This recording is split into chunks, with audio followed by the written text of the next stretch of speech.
Hello and welcome back to the Tego YouTube channel. Today we're trying something different. We're going Hovercraft Racing. So as you probably know, we've tried legend racing, we've tried truck racing. We obviously do the time attack, rallying and racing Hondas that we've been doing, but thought we'd try something completely different. However, it's not actually that different for me. From the age of 11 until 21, I used to race these. Managed to find a hovercraft and we've come and had a go. So you've probably never even seen a hovercraft before and you'll have no idea what they are. So this is a hovercraft that I'm going to be racing. It's called a Formula 503. So basically, it's a bit like racing Hondas. It's a one-make championship where everyone's got to have the same engine.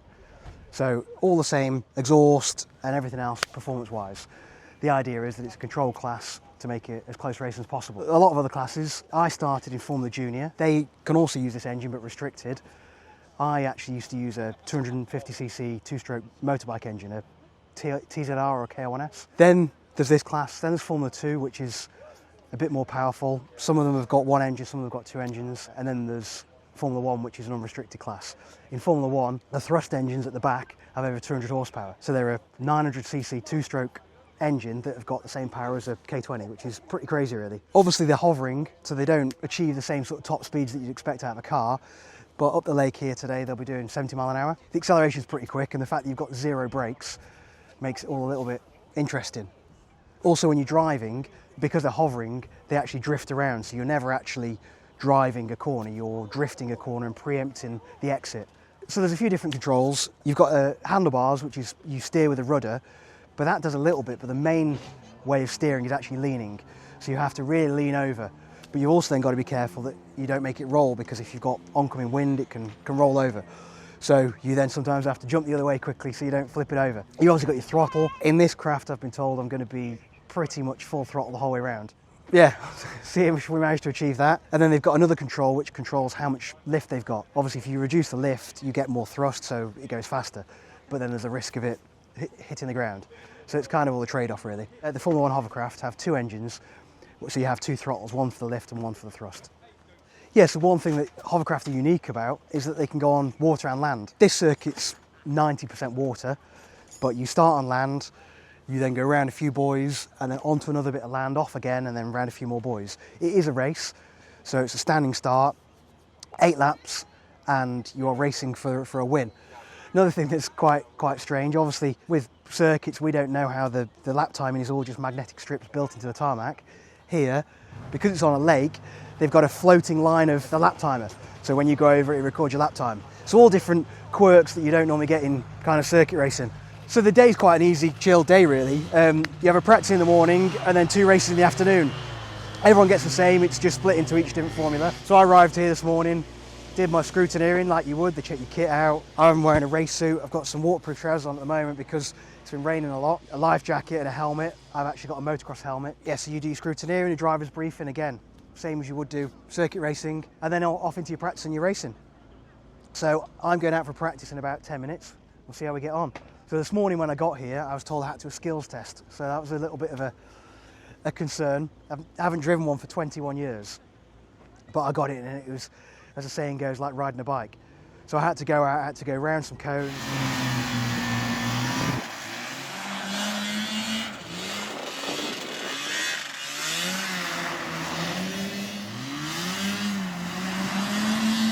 Just through a gate.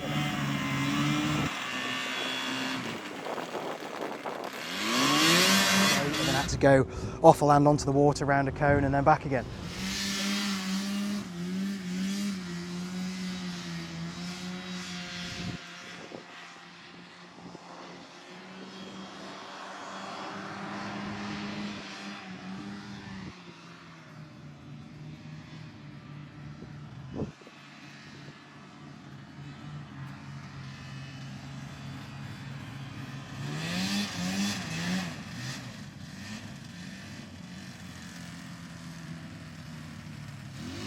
So, yeah, all quite good fun and looking forward to getting racing.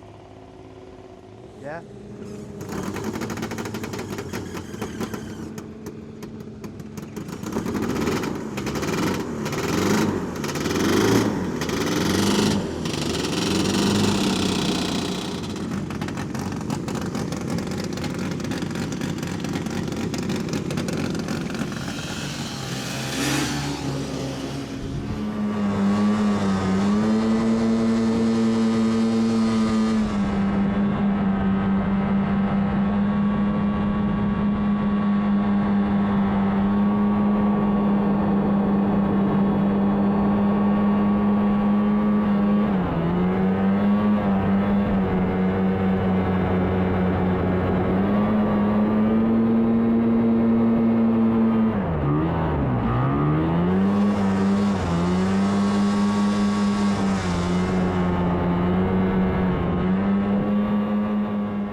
Right, we've just been out in practice. Great fun.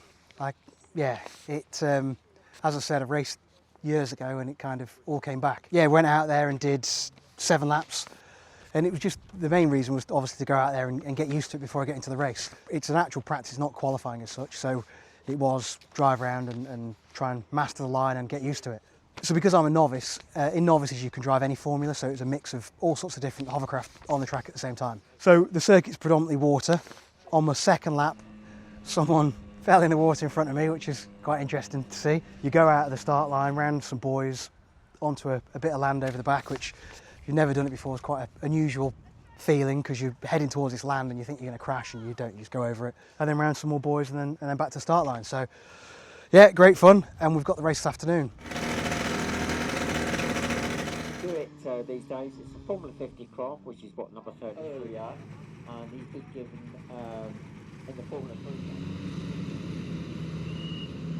So Luke in pole position, previously qualified from many years ago. I spoke to him earlier. It's like getting on a bike. It just all comes flooding back to you. Right, here we go. We're away. And Luke, oh dear, Luke Sedzikowski. It's all come flooding back to him. He's bouncing the craft to get it off the line quickly. And Luke Sedzikowski, number 33, looks as though he's going to get to the end of the lake. Oh, we've got a swimmer. We've got a swimmer. So our new leader is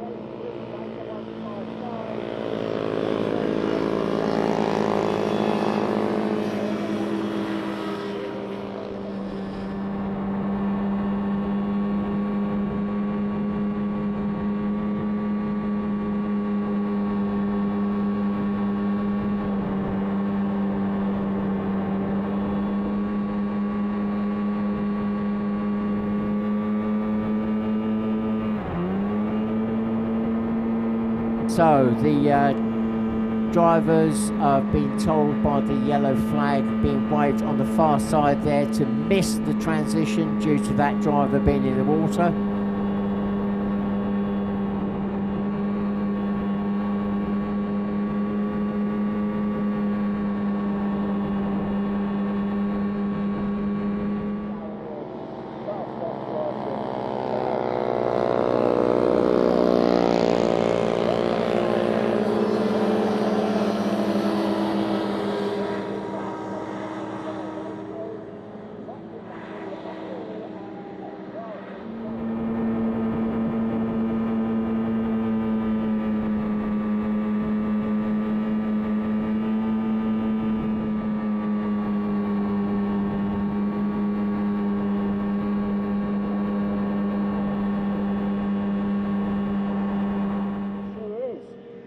So Rebound 79 has got on the inside of Luke Sedzikowski as they go to the far end of the lake.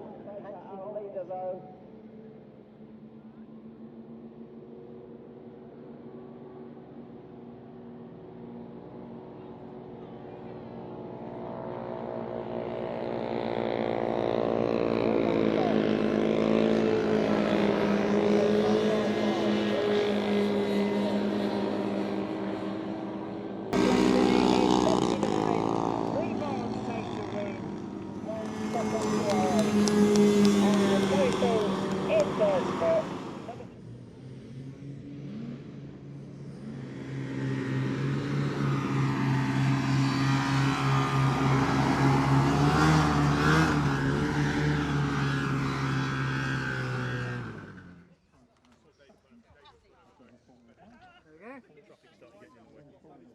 Yeah.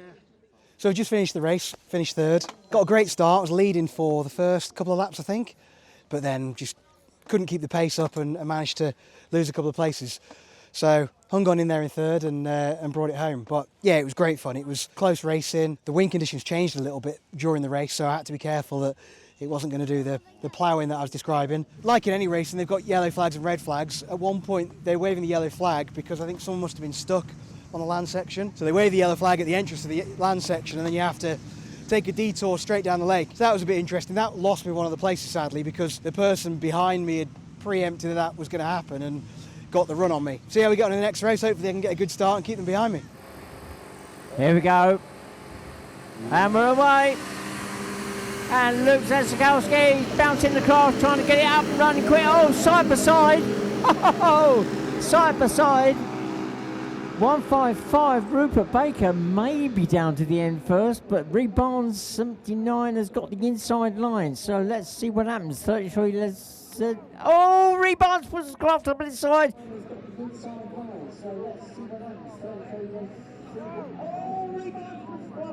Scrubs off a whole lot of speed and misses the marker boy. And we'll have to see the outcome of that a bit later. She is currently leading. Then Rupert Baker.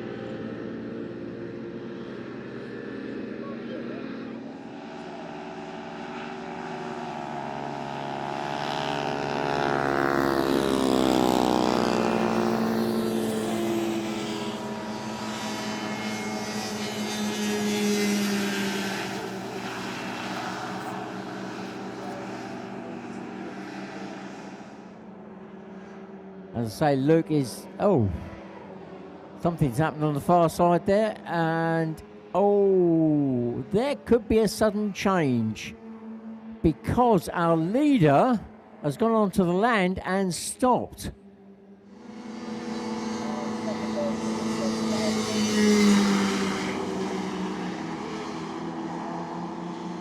Started this race in third. So drag race up to the first corner was great. We were three abreast. The guy in second actually came on top of me, but we just carried on and got on all the way to the end of the lake. And yeah, had fairly a closer race. The guy in second and the guy in first just kept on pulling away a little bit the whole time. So couldn't do much about that. But then I think it was Rupert who was leading, broke down or something happened. So we managed to pick up a second. So yeah, pretty good. Enjoyed it. Hovercraft's been great fun. So yeah, looking forward to tomorrow, another day of the same thing.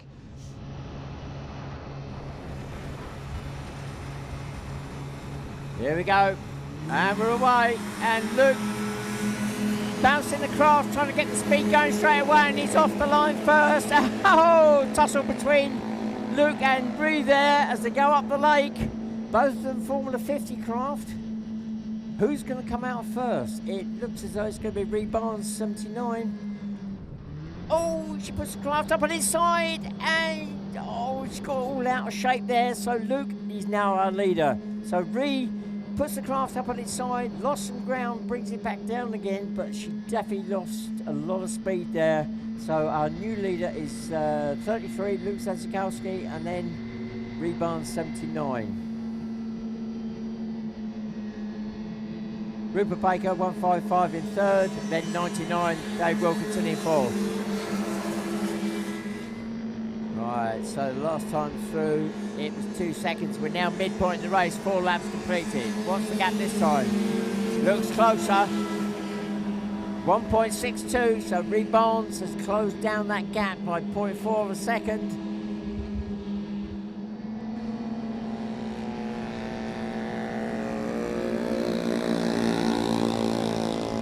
Right, as they head towards the line, Luke looks back. Yes, Barnes is there, and she's closing the gap. She's got the inside line now as they cross the line. He closes the door as they go past the marker. Oh, the gap was 0.137. No, sorry. No, 0.365 of a second. Luke has made a mistake on the far side there. He's hit the marker boy, scrubbed off a bit of speed. Really not quite close enough to take advantage, but Luke is feeling the heat now from Ree as they go onto the land on the far side. Can she put the pressure on with half a lap to go now to force him into a mistake? Here we go, the run to the line. It's going to be close, but not close enough. It is going to be 33, Luke Sedzikowski that wins. 3.79 in second. The gap, 0.88 of a second. If you'd like to get involved and know more information about hovercraft racing, the website's hovercraft.org.uk. And you can come along, you can race from the age of 10, and there's various different hovercrafts, very different budgets. So yeah, there's something for everyone. So obviously, as I said, I raced hovercraft 21 years ago, but the paddock is still very similar. Such a friendly environment. It's just a great family weekend away. So if you want to go and have a race, have a fun weekend, have some beer at night, and just enjoy yourself, what a great way to spend it. So this was obviously another random thing that we've tried to race. Please let us know what you think we should race next. Anyway, thanks for watching. Please like and subscribe to our channel.